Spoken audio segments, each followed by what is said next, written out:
Achan's welcome to Raccoon City review. Opening, orphanage scene. Child Chris and Claire are at the orphanage, which stems from them actually being orphans according to the canon of the game. According to their bios, the Redfields' parents had died. I want to say in a car accident or a tragic grease fire. So they were orphaned, not sure at what age though. The orphanage in the movie comes from the RE2 remake, when Umbrella was using kids from the orphanage for their bioweapon experiments. For whatever reason, and really the reason more or less boils down to plot armor, Lisa Trevor is at the orphanage. Mostly to help Claire escape and kinda be orphan patient zero, but there is really no reason for her to be at the Raccoon City orphanage. In the game, Lisa and her mother are both patient zero for the progenitor virus. Her mother dies from it, but she doesn't. Later on, Lisa becomes one of the only test subjects to survive being infected with the Nemesis parasite. She skulked around the lower levels of the Arclay facility as well as an abandoned cabin on the grounds of the facility. Her face is all weird like that, because she occasionally would go berserk and rip off the faces of female researchers she killed and wear their faces as a mask. That's also why her wrists are bound with stocks, because she is extremely dangerous. She has enhanced strength as a result of all the experimentation, and extreme mental instability due to a combination of endless experimentation and having her family ripped away from her. 0% of this is explained in this movie. Side question. The inside of the little playhouse thing Lisa met Claire in, right before being grabbed by Birkin. Why did they pull a House of Leaves thing where the inside of the playhouse was bigger than the outside? I guess Claire was crawling, on her knees, but still, it's weird. Easter eggs. It's not even been 10 full minutes and I think there have been 2 Easter eggs. I think the weird doll in the playhouse was an Easter egg, not sure. And the orphanage poster. And yeah, I know this whole ass scene is a giant Easter egg, but you know what I'm saying. Second scene, the truck dude. Not that truck dude, also known as that Travis truck dude from Silent Hill. And Claire. Okay, so the truck dude comes from both versions of RE2. In the original, we see the truck dude in Leon's version of events. He has been chomped on by a zombie and is the reason why Leon and Claire get separated. I can't remember how you come across him in the remake though, but in this Claire wakes from scene 1, and he and his very convenient pet Doberman Pinscher are driving through Raccoon City on a flammable milk run. Okay, so this scene still confuses and annoys me. Like seriously, why the fuck would you move a body from the scene of an accident? Why would that even be a suggestion? Even in the 90s, no one would suggest they take a body into town. Get with me. Frustration 2. It's just way too convenient that everyone is turned away from the zombie chick even though the convenient pet dog is barking. You mean to tell me no one thought to keep their eyes facing toward the victim? Frustration 3. Why would the dog come out of the truck just to lap up blood? Realistically, the dog may have just sniffed it, and since the dog's nose is wet, a sensitive part of the dog's body and vulnerable to infections, it could reasonably have contracted the T-virus that way. But whatever. Wow, 5 pages and 12 minutes and 26 seconds in and they just flashed Resident Evil. Thrid scene.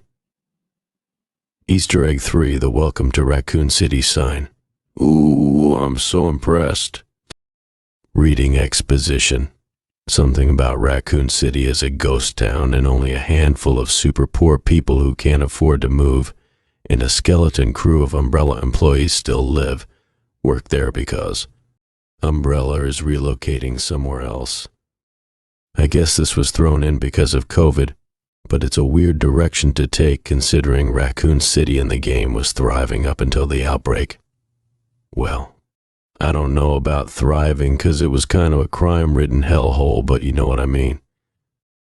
Next, we see a random motel and see Leon Carlos randomly waking up. Like, why is he completely covered in a blanket? Why was that necessary? Okay, so in the original RE2, Leon had spent the night drunk at a motel after a party when his girlfriend broke up with him, hence the drinking. But he slept longer than he anticipated, and that was why he was a day late for his first day at RPD. However, after Leon Carlos wakes up and drinks a beer, we cut to Emmy's diner where Leon Carlos is sleeping on the counter. Does he have narcolepsy? Because there are at least 3 scenes of him sleeping. But it's here we are, introduced to the STARS team. Well, we meet Wesker, who's messing with Leon Carlos, Jill, and some other dude. I think that's either Forrest or Joseph. For the record, in the game, Chris and Wesker had the highest marksmanship scores on RPD, not Jill.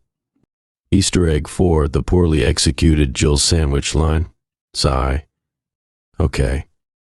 So, in walks, apparently, and we literally don't find this out until later, Enrico and Dooley of the STARS Bravo team, and they're messing with Leon Carlos. Then they all dip. So the part with the eye bleeding waitress. If your eye has been bleeding for a couple of weeks, why wouldn't you go to a doctor? I get it's the 90s, and the American healthcare system was more of a disaster then than it is now. And spoiler alert, it's still super shitty, because this was before the advent of urgent care centers. But seriously, you're serving food to people and your eye is just casually bleeding, possibly into someone's food? Wonderful sanitary practices at Emmy's diner. How do you all manage to pass inspection? Oh, and that bird writhing around on the ground is probably some of the better CG in this. It only goes downhill from here. 4th scene. I think the sign at the railroad crossing is another Easter egg, but I'm not going to count it. So Claire gets dropped off by the truck dude. Yo, if he left the scene of an accident, why would you continue to travel with him? Well, after that, Claire dips and the convenient dog bites the truck dude. Claire heads to Chris's house, like Chris is smart enough to get a mortgage on a house. Claire sees some kid and some fucked up lady. That kid with the fucked up lady I didn't notice during my 1 stone watch, but 2 of his fingers were bandaged up. Interesting. Why is there random exposition about Chris wanting Jill? And stop trying to ship people together movie. You're barely understanding the assignment before you as it is. Not that I'm preaching to the Resident Evil choir, but Chris and William Birkin never had any interaction. Claire sorta did, but not Chris. I think Claire can pick locks, and I don't remember. But we all know Jill is the master of unlocking. Claire breaks out a VHS tape of Ben Bertolucci dumping exposition, and she mentions she met Ben in a chat room. Chris is like, what's a chat room? Okay, being a teenager of the 90s, allow me to clear this up for my younger friends. Chat rooms were a big deal in the 90s. Even my parents knew what a chat room was in 1998. My parents had CompuServe back in the day, and AOL was a pretty huge deal by 1998, so come on now. But anyway, think of CompuServe and America Online. AOL, sorta like the precursor to Reddit. Communities of people discussing things with the ability to DM people. Also, they were also your internet service provider, how you got online. I get that because Raccoon City was in the middle of nowhere. Chris might not have known about the internet or how to even access it, but AOL, CompuServe, or what was that other one? Prodigy, I think. Either way, the internet may not have been super prevalent in a town like Raccoon City, but I doubt even Chris wouldn't have known what a chat room was in 1998. Nitpicky, I know, but seriously, I call bullshit here. As for Ben in the original RE2, and I think the remake I don't remember, was a reporter who came to Raccoon City to investigate the weird happenings in the town because Ada tipped him off. I don't think he lived there. The movie makes it seem like he is a RC resident. 5th scene, Sherry wakes up screaming and we meet Annette too. Side note, Sherry's room and walls are surprisingly empty, but that's a very minor detail. There is a warning siren throughout Raccoon City and Chris dips to RPD. Insert Simpsons quote, "Don't you eat that pie" reference with Chris, and the don't touch that bike bit. How else is Claire supposed to get her bike since she didn't start with it like in the game? Double Easter egg. The absolutely terribly executed Itchy Tasty and You Need Helplines. So Itchy Tasty is a reference to journal entry by the keeper. The keeper was some poor schmo who worked at the Arklay facility and subsequently turned into a zombie during the Arklay Mansion outbreak incident. 4 Itchy Tasty is the last entry he pens before zombiedom completely overtakes him. In this movie, the fucked up lady next door writes it in blood on the door for literally zero reason except for being an Easter egg. The You Need Help line comes from the RE2 remake, and it's what Sherry says to Claire right before her mutating dad comes in to stalk Claire. I will grant points for an attempt being made, but y'all seriously need to do better. So the fucked up now transformed chick from next door jogs through the glass and minimally attacks Claire, all the while screaming Itchy Tasty. Still has no point if you don't know the source material, and even then, use of it is still kinda absurd. Sigh. Okay, so Claire dips and takes the bike. Fine. 6th scene. Chief Irons is hanging out at RPD. Decent marks for the set design for this part. Meanwhile, in the star's office, more no-context, Easter egg nonsense. Jill is rattling off worst ways to die. And of course they are all the things that happen in the game, but they couldn't be bothered to do in this movie. Minor side complaint. What was fake Brad doing with that old Motorola phone? My mom had one of those back in the day, and unless you were spelling boobs on it, it didn't do much of anything except make phone calls. It would have made more sense to have him playing Ski Free on the computer. My 90s people should remember Ski Free. Yay! More exposition this time about the origins of the Spencer Mansion. Also, yay random 90s blockbuster video reference. Okay, so why did Wesker have this look of duh? I swear, y'all just do my baby wrong all the time. But yeah, it's here that we find out that the 2 dudes who were messing with Leon Carlos back at the diner were the Bravo team. 2 dudes? 2 dudes comprise the entire Bravo team? Okay. 7th scene. Ooh, Claire on our motorcycle, and we meet up with the Birkins again. Why is Claire just hanging out in the middle of the street, and how would she know that that was William Birkin's car to glare at him? Oh well. Well, the truck dude, the bleeding eye chick from the diner, and the convenient dog are all turning. By the way, the bleeding eye thing wasn't a T-virus effect. That was something that happened when you were infected by that Ouroboros mess in RE5. Yeah, so the flammable milk truck randomly explodes. Leon Carlos has super noise-canceling headphones from the future because he sleeps through all that. And the truck dude comes casually strolling out of the flames on fire like he's trying to make an appointment. What? Okay. And Leon Carlos suddenly wakes up after Chief Irons shoots the flaming truck dude. Sigh. Fine, I guess. The chief dips, the phone lines are dead because of course they are, and Leon Carlos adopts Ethan Winters' perpetual, style of blundering through a situation. 8th scene. Alpha Team is flying around the forest zone situated in northwest Raccoon City, where they're searching for their compatriots, Bravo Team, who disappeared during the middle of their mission. Yeah, I went there. Okay, I'll grant a couple more points for the helicopter visuals. It's almost verbatim from the game.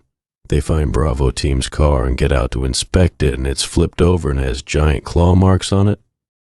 I guess the gigantic claw marks on the car are from a liquor, but liquors aren't showing up for a while, so what the fuck was the point of the claw marks? Okay, so I do like the weird bird. Really part, it does make me chuckle. You can't lose them all, I guess. But no dog chasing scene, no fevered race to the Spencer Mansion, they just casually stroll in. I still say they should have used Linwood Hall for this. Linwood Hall is a real-life abandoned mansion in Montgomery County, Pennsylvania, but whatever. A bloody handprint on the staircase and no one says anything about it? Maybe that ended up on the cutting room floor, but that's weird and dumb to cast a literal light on something that crucial, then cut out the statement about it. What are we doing? That scene ends right after Chris shines a light on that bloody handprint, by the way. Ninth scene, Chief Irons is trying to dip, but is blocked by some janky-looking umbrella mercenaries. Those gas masks those dudes have on are just the height of what the fuck. Back at RPD, 3 sketchy zombies start grouping. Get some better makeup, y'all. I've seen Halloween store stuff look more convincing. Okay, Irons goes back to RPD and gets attacked by fake-ass dogs in the garage. Yeah, in the original game there were dogs in that area. But why did the dogs in the original RE2 back in 1998 look better than a high-budget movie in the year 2021? Easter egg.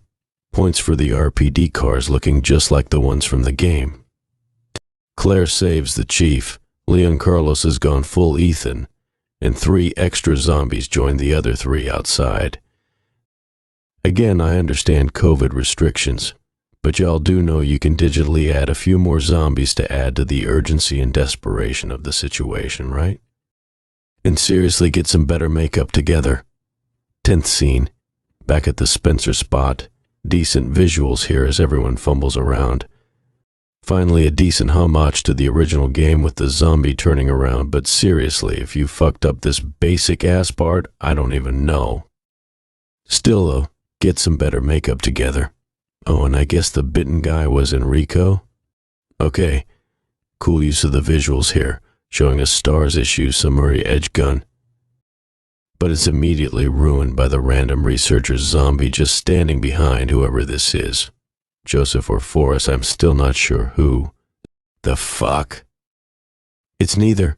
It's fucking Richard. Yo, dude is either eaten by Yawn, the gigantic snake in Jill's game, or eaten by Neptune, the gigantic shark in Chris, not attacked by random zombies. Wait, what? How did Richard escape the 2 zombies that were hot on his ass? For that matter, how did Chris escape? They had him completely pinned in? Oh, God. I won't bore you with the details of my miraculous escape, I guess, and get very used to me saying that, because it will happen a few times from now on. Fake Brad gets attacked in the helicopter because he's playing a game. I guess.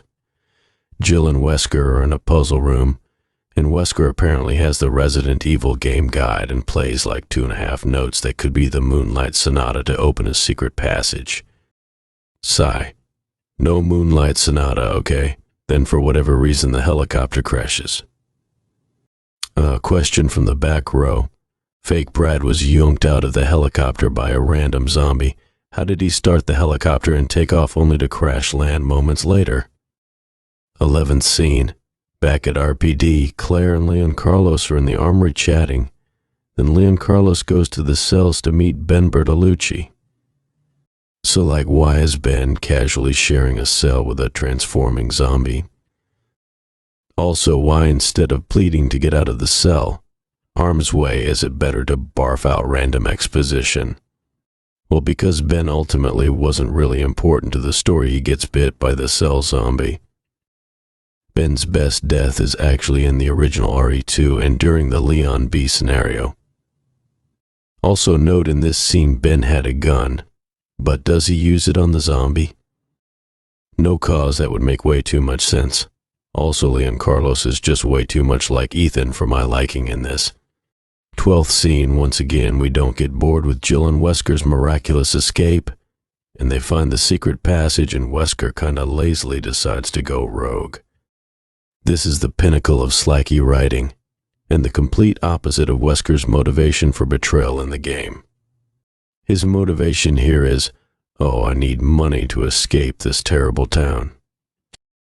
His motivation in the game is stealing Umbrella's information to sell to a rival company, not for money, but for power.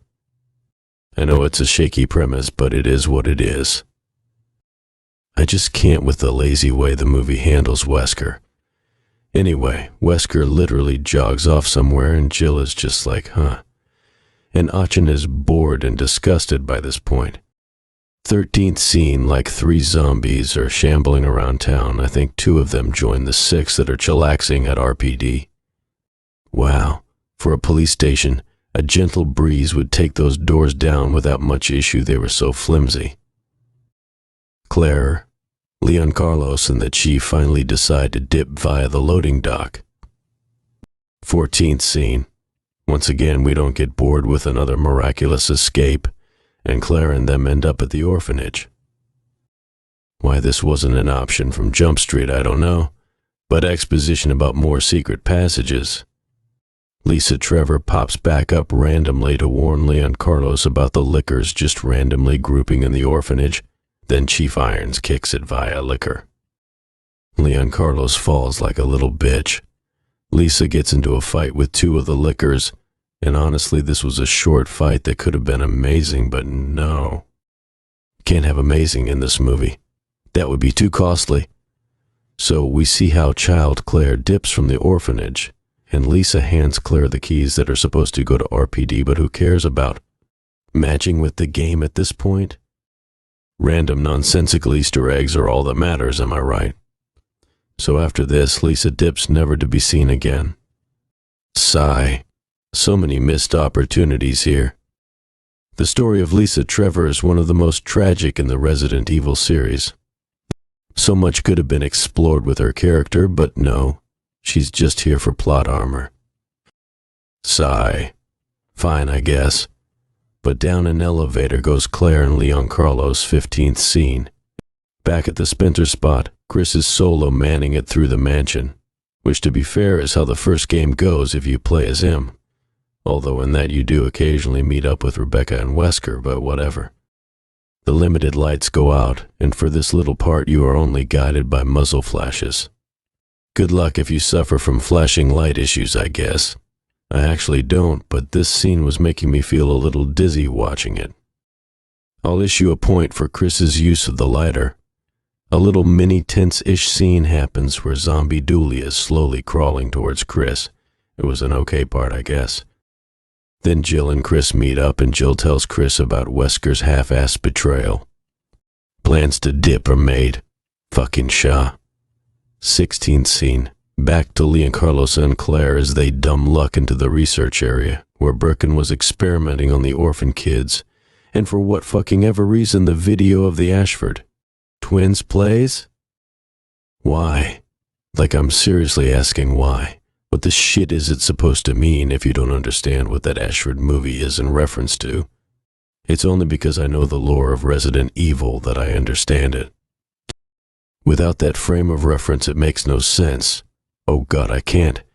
Y'all owe points for this half-assed Easter egg. Get with me. And Birkin is just watching the Ashford kids goofily grinning. I seriously can't. 17th scene, Wesker's jogging down a hall or some shit. Then like the Birkins are watching William work on that fucked up lady from Chris's house? The fuck? I guess they had to recycle extras because of COVID, but they could have tried to make her look different. Oh, I had completely forgot about the Birkins by this point, by the way. We haven't seen them in a minute. Also, by all rights, Annette should be in on all this experimentation nonsense since she was a scientist for Umbrella in the game, but nope. In this, she's just an expendable suburban mom. Speaking of the games, Wesker and Birkin are supposed to be friends, of a sort in the canon of the games, but not in this train wreck. Wesker is tasked with playing Hunk's role of stealing Birkin's G-virus research. Blah blah blah, both Wesker and Birkin shoot each other. Side note, the guy playing Birkin, that death fall, oh boy, that was a hot mess. Wesker kills Annette, like I said, expendable suburban mom. Birkin randomly injects himself with the G-virus. Like, when did that happen? Jill shoots Wesker and saves Sherry. Wesker tells Jill about the underground train. He apologized to everyone, then kicks it. They stay doing my baby wrong, man. Y'all stay doing my pumpkin dirty, goddamn. 18th scene. Oh, God help me, this train wreck never ends. so Claire and Leon Carlos are wandering around somewhere, as are Jill and the rest. Birkin wakes up and I guess is starting to mutate or whatever, I don't know. More wondering and mutating occurs. Chris has to skulk off because he can't fit through a door. While he's figuring out where to go mutant, Birkin starts taunting him. Like, how did he know Chris was even there? Didn't he kick it before he and Jill showed up? I guess he was kinda dead, but not all the way dead. What the fuck ever, dude? Half a point for the eye pop on Birkin's shoulder. So Birkin toys with Chris instead of just killing him. Claire saves her dumbass brother, and for whatever reason he stops her from finishing off Birkin. So finally the gang's all here. 19th scene and literally 5 minutes before Raccoon City goes kablooey. The gang makes it to the trains. Half point for the train sorta looking like the one in RE2. 6 a.m. and the Spencer spot collapses in on itself. Okay, it's supposed to be an explosion, not an implosion. The train is conveniently caught up in that, and of course old Birkin pours in with some of the lamest CG I've ever seen. Like seriously, the mutant Birkin in the original RE2 was scarier. So, out of literally nowhere, Leon Carlos has a rocket launcher. And no, game over, just, hey, you ugly fuck. And Leon Carlos finally does something right. Insert slow clap. How that didn't kill everyone in the vicinity, I don't know, but whatever. Implosion footage, and not very convincing implosion footage either. That CG cow was just sad. Y'all need to stop. But typed umbrella-based exposition of Raccoon City, the Spencer mansion being destroyed and no survivors. Yet the gang all come skip to my looing out of the tunnel happy, and Resident Evil Welcome to Raccoon City flashes on the screen. What the fuck did I just watch? Again. I fucking watched this bullshit twice. Fuck me, dude. Note, watched it again in 2023. It did not get better. Final scene, the mid-credit mess. Oh. Wesker's in a big plastic bag and screaming about his eyes. So Ada, a character that hasn't been mentioned or even introduced at this point, shows up and gives Wesker his signature sunglasses and says something about there will be others, and his eyes are a side effect of what the fuck ever. She says her name, and Wesker asks what does she want from him, and she doesn't answer and just fucks off, and the credits continue. Seriously, I fucking can't